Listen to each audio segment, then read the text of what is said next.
আসসালামু আলাইকুম ভিউয়ার্স। আজকে ফতুয়ার আরও একটি নতুন ডিজাইন আপনাদের সাথে শেয়ার করতে চলে আসলাম। তো আমি প্রথমে ফতুয়ার উপরে ডিজাইনটি এঁকে নিচ্ছি পেন্সিল দিয়ে। তো যেহেতু ফতুয়ার কালারটা সাদা, তো এজন্য আমি প্রথমে পেন্সিল দিয়ে এঁকে নিচ্ছি। আর আমি প্রথমে কিন্তু হালকা করে একটু এঁকে নিয়েছিলাম। এখন আমি ফাইনাল ভাবে এঁকে আপনাদের দেখাচ্ছি ক্যামেরাতে, যাতে করে বোঝা যায় ক্লিয়ারলি। তো আমি পকেটের উপরে একটি গাছের ডাল এবং তার উপরে একটি পাখির বাসা থিম আকারে এই ড্রয়িংটি করে নিচ্ছি। তো এই ফতুয়াটির মধ্যে কিন্তু আরেকটি ডিজাইনও আমি করেছিলাম, সেই ডিজাইনটাও কিন্তু আপনারা অনেক বেশি পছন্দ করেছিলেন। তো এরকমই ছিল, সাদার মধ্যে এই চেক কাপড়ের মধ্যে এই ফতুয়াটি, তবে ওইটার ডিজাইনটা ভিন্ন ছিল। তো এখন ওই একই ফতুয়ার মধ্যে কিন্তু আমি আরও একটি নতুন ডিজাইন করে নিচ্ছি। তো ডিজাইনটি আমি খুব সিম্পলভাবে এঁকে নিয়েছি। তো এরকম সিম্পল ডিজাইনগুলোও কিন্তু সেলাই করার পরে অনেক বেশি কিউট লাগে এবং গর্জিয়াস মনে হয়। তো আমি বাসার মধ্যে যেই বৃত্তটা আছে, অর্থাৎ পাখির বাসার মধ্যে যেই ঘরের দরজাটা আছে, সেই দরজাটা প্রথমে আমি সেলাই করে নিচ্ছি। তো এখানে আমি কালো সুতা নিয়েছি 2 গুণ করে, আর এখানে আমি কাশ্মীরি ভরাট সেলাইটা দিয়ে ভরাট করে নিচ্ছি। এতে করে কিন্তু সেলাইটা একদম মিলে থাকবে।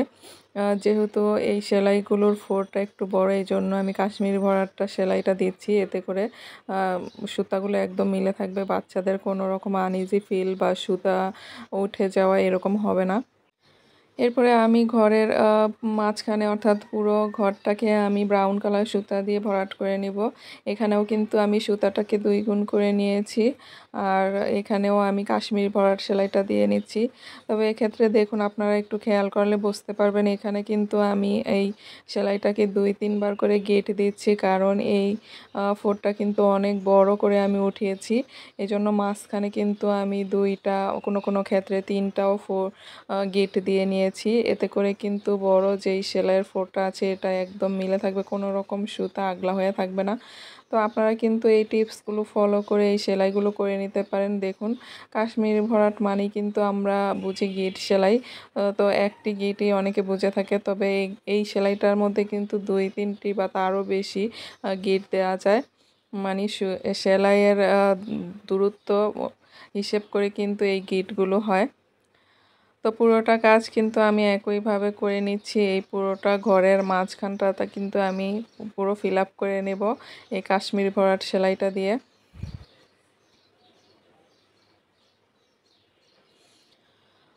তো পুরো কাজটা আমি করে নেওয়ার পরে দেখুন, এখন উপরে যে চালাটা আছে সেটাও আমি সেলাই করে নিচ্ছি। আর এখানে যেহেতু একটু গেপটা ছোট, অর্থাৎ চওড়াটা কম এই চালটার মধ্যে, এই জন্য আমি এখানে 3.5 ভরাট সেলাইটা দিচ্ছি। আর এক্ষেত্রে আমি যে গাঢ় খয়েরি কালার সুতাটা আছে সেটা ব্যবহার করেছি। তো এই সুতাটাকেও কিন্তু আমি 2 গুণ করেই নিয়েছি। তো দেখুন, শার্টিন ভরাট সেলাইটা করার ক্ষেত্রেও কিন্তু আপনারা একটু খেয়াল করবেন যে উপর থেকে নিচে কিন্তু আমি সোজাভাবে এই সেলাইটা দিয়ে ভরাট করে নিচ্ছি। এতে করে কিন্তু চালের টেক্সচারটা সুন্দর দেখাবে দেখতে। তো এখন আমি পাতাগুলো সেলাই করে নিচ্ছি। পাতা ডাল গুলো কিন্তু আমি সবুজ এবং সেদ্ধ জলপাই কালারের সুতাটা মিক্স করে, অর্থাৎ শেড করে 2টি কালার তারপরে সেলাই করে নিয়েছি। আর একদম যেই গাছের ডালটা আছে, এটাও কিন্তু আমি হালকা যেই ব্রাউন কালার সুতাটা আছে সেখানে সেই সুতাটা দিয়ে সেলাই করে নিয়েছি 3.5 ভরাট সেলাইটা দিয়ে। তবে এই আমি ডালটা সেলাই করার ক্ষেত্রে কিন্তু কাটিম সুতা ব্যবহার করেছি। আপনারা দেখে নিশ্চয়ই বুঝতে পারছেন, ডালের কাজটা কিন্তু একটু মসৃণ বেশি, কারণ কাটিম সুতাগুলো কিন্তু একদম চিকন হয়ে থাকে। তো এখন আমি ফুলগুলো সেলাই করে নিচ্ছি। তো ফুলগুলো সেলাই করার ক্ষেত্রে কিন্তু আমি ব্রাজিলিয়ান সেলাইটা ব্যবহার করেছি। আর আপনারা দেখে বুঝতে পারবেন, এই সেলাইটা কিন্তু খুবই ইজি। চেষ্টা করলেই কিন্তু পারা যায়। সুইয়ের মধ্যে কিন্তু একটি প্যাচ দিয়ে তারপরে কয়েকটা গিট দিয়ে টেনে নিতে হয়, অর্থাৎ ওই যে মোচড় গোলাপের কাজটা আমরা যেভাবে করি ঠিক তেমনটা করেই কিন্তু আমি এই ব্রাজিলিয়ান সেলাইটা করে নিয়েছি। শুধুমাত্র একটি গিটের মাধ্যমে কিন্তু আমি এই সেলাইটা করে নিচ্ছি। দেখুন, মোচড় গোলাপের ক্ষেত্রে আমরা শুধু সুইয়ের মধ্যে সুতাটাকে পেঁচাতে থাকি, আর এই ব্রাজিলিয়ান সেলাইটার ক্ষেত্রে কিন্তু আমরা সুইয়ের মধ্যে প্রতিবার একটা গিটের মধ্যে পেঁচ দিয়ে নিই। তো এখানে আমি ফুলটা সেলাই করার ক্ষেত্রে কিন্তু মাঝখানে হালকা আকাশি কালার সুতাটা ব্যবহার করেছি এবং সাইডে কিন্তু একদম গাঢ় নীল কালার সুতাটা ব্যবহার করেছি। তো পুরো ডিজাইনটার মধ্যে কিন্তু আমি 2টি কালার ফুলের কাজ করেছি, গোলাপি এবং নীলের মধ্যে। তো আপনাদের কাছে এই কালার কম্বিনেশনটা কেমন লেগেছে অবশ্যই কমেন্টস করে জানাবেন।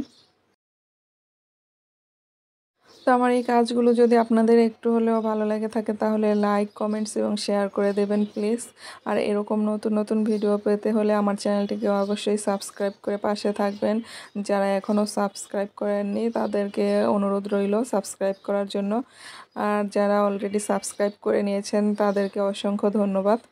তো পাখির বাসাটার মধ্যে কিন্তু আমি একটি পাখিও ড্রয়িং করেছিলাম প্রথম দিকে। পরে ভাবলাম যে প্রাণীর ছবি অনেকেই পছন্দ করে না, বাচ্চাদের ক্ষেত্রে বিশেষ করে, কারণ বাচ্চাদের সাথে কিন্তু সব সময় ফেরেশতারা থাকে। তো প্রাণীর ছবি থাকলে কিন্তু ঘরের মধ্যেই কোনো রহমতের ফেরেশতা থাকে না। তাই চিন্তা করলাম যে এখানে কোনো প্রাণীর ছবি ব্যবহার করব না, পুরোটাই আমি ফুল দিয়ে ফিল আপ করে নিয়েছি পরবর্তীতে। আর ইদানিং অনেক অনেক রিকোয়েস্ট আসছে যে ফতুয়া এবং ফ্রকের কাটিং এবং সেলাই ভিডিও দেওয়ার জন্য। তো ইনশাল্লাহ আমি দিব সামনের দিকে। তো আজ এ পর্যন্তই, আল্লাহ হাফেজ।